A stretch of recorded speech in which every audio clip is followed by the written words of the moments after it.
안녕하세요. 세종제적교회 김남식 목사입니다. 지난 수요일에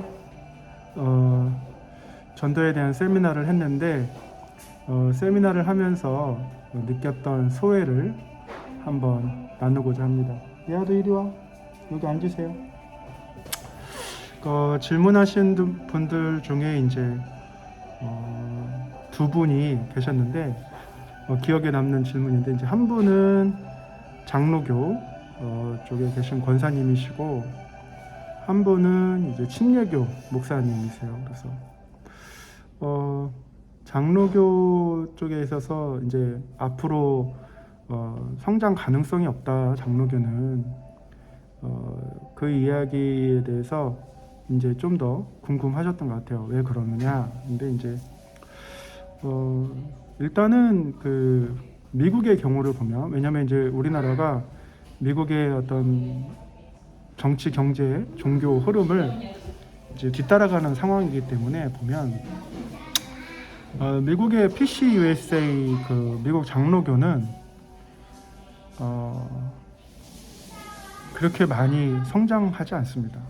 왜냐면 이제 물론 이제 연합감리교회나 뭐 침례교회나 이렇게 비교하면 비교할 수 없을 정도로 규모가 작고, 그래서 한국에서 프린스턴이나 뭐 이런 그 세미너리 뭐 알아주고 뭐 이렇게 하는 것 같은데, 장로교의 가장 이제 논점은 아무래도 예정론이죠. 예정론이고 유럽에서 건너온 그 청교도들에게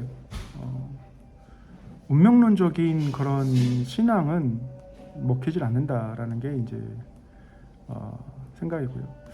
그래서 물론 그 서던 바프티스트도 이제 초기에는 그렇지 않았지만 예종론을 좀 많이 따라갔기 때문에 빌리그레함 이후로 이제 어떻게 될지는 한번 지켜봐야 되겠고, 그런데 이제 확실히 PCUSA는 그렇게 성장세가 한국만큼 그렇지 않다. 근데 이제 강의 시간에도 얘기를 했지만 그 한경직 목사의 어떤 그 친분으로 인해서 북미 장로교의 엄청난 지원으로 한국 장로교가 이제 급성장세를 이뤘고, 그 다음에 이제 이러한 그 한국 전쟁이라든지 원조라든지 뭐 이런 것들을 통해서 이제 한국 장로교가 이제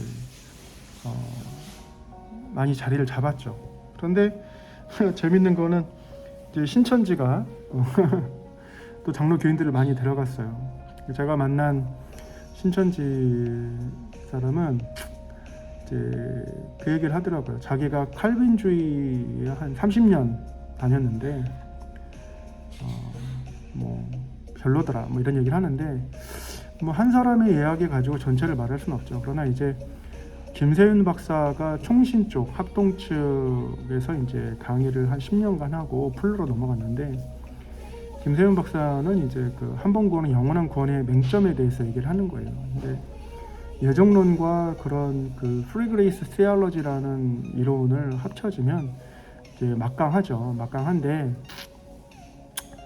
그게 이제 많은 한국 장로 교인들에게 어떻게 보면 돌아올 수 없는 길을 가게 만드는 것일 수 있어요. 집단 최면에 걸려서. 왜냐면 웨슬리는 구원 탈락을 얘기하는 방면에 장로교는 한 번 구원은 영원한 구원이다. 그래서 내가 한 번 고백하고 성화 없이 회개 없이 그냥 그대로 가도 천국 간다, 이런 이야기는 굉장한 그 오류가 있기 때문에. 그래서 온누리교회에서 김세윤 박사가 한참 떠서 그런 이야기를 했지만, 역시나 기존에 있는 그 한국의 장로교 신학자들은 반응을 안 하죠. 복잡하니까. 근데 제가 한국 실천 신학회에서 한 번은 이제 그 기독교육 과학과 분과에서 발표하는 내용을 듣고 근본적인 질문이 생겼어요. 왜냐하면 이제 기독교 교육이라는 것을 한다는 거는 이제 말씀으로 인성을 변화시킨다라는 것을 가지고 하는 거기 때문에. 그래서 이제 그 정년을 앞둔 노학자가 기독교 교육에 대해서 여러 가지 발표하시더라고요. 그래서 제가 이제 근본적인 질문을 해봤어요. 장로교는 칼빈의 예정론을 따르는데 이미 정해져 있는 천국 갈 사람과 갈지 못할 사람이 정해져 있는 상황에서 누가 어떤 사람인 줄 알고 예정되어 있는지 안 되어 있는지를 알고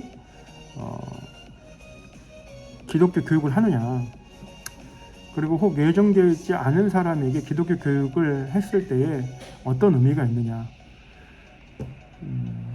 그 노학자가 평생 연구했지만 그것에 대해서 답을 하지 못했어요. 자기도 그것에 대해서 근본적인 질문을 했지만 더 이상 가지 않았어요. 왜냐하면 그렇게 되면 예종론의 오류가 한 5가지가 있는데 그 오류에 대해서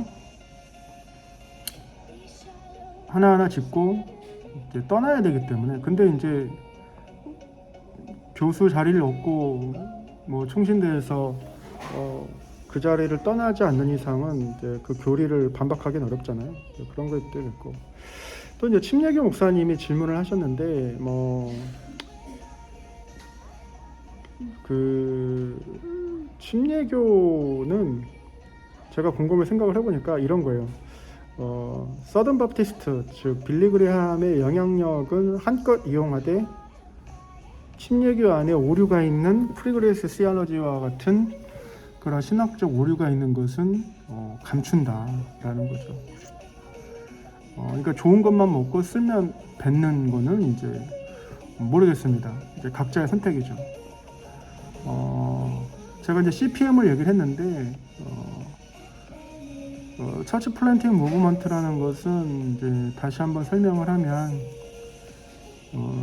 좀 그 교회 개척의 뭐 달인, 전략가 뭐 이런 사람을 특정한 지역에다가 보내서 재원과 인력을 동원해서 이제 그렇게 해주는 것을 얘기를 하는 건데, 그러면 나머지 일반적인 사람들은 개척하는데 어려움이 있다라는 것을 오히려 이제 반대로 이야기를 하는 것이고,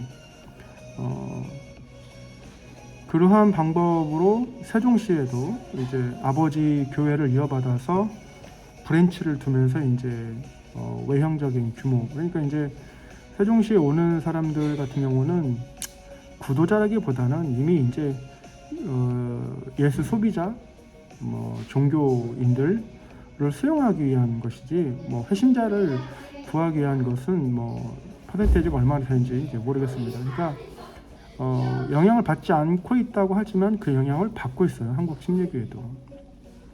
그러면서 특별히 이제 그 알미니안주의와 칼빈주의의 균형을 잃었다가 알미니안주의를 버리면서 제가 이제 로버트 콜만 교수와 함께 서던 바프티스트에 이제 강의를 하러 갔었거든요. 근데 서던 바프티스트의 교수진을 보면 다 서던 바프티스트 출신이에요. 그러니까 그 나물의 그 밥인 거예요. 그러면 그 전체적인 그 흘러가는 신학적인 흐름이라는 거, 특별히 전도학이라는 흐름이라는 거, 그리고 피쉬 박사라고 하는 전도학 사람을 이렇게 논문도 좀 읽어봤는데 뭐 그게 특이사항은 아니고, 그래서 그 서던 바프티스트 출신도 콜만 교수에 대한 뭐 논문도 쓰고 했는데, 이제 콜만 교수가 얘기하는 것은 그렇게 뭐 평가할 만한 그런 논문은 아니라고 생각한다고 얘기를 하고, 그러니까 이러한 흐름을 전체적으로 보지 못하는 상황에서 전도 무용론, 하드쉘 바프티스트와 같이 전도를 안 해도 된다라고 말하는 사람들이 영향을 안 받는다라고 말하는 것은 불편한 진실을 피하려고 하는 거죠.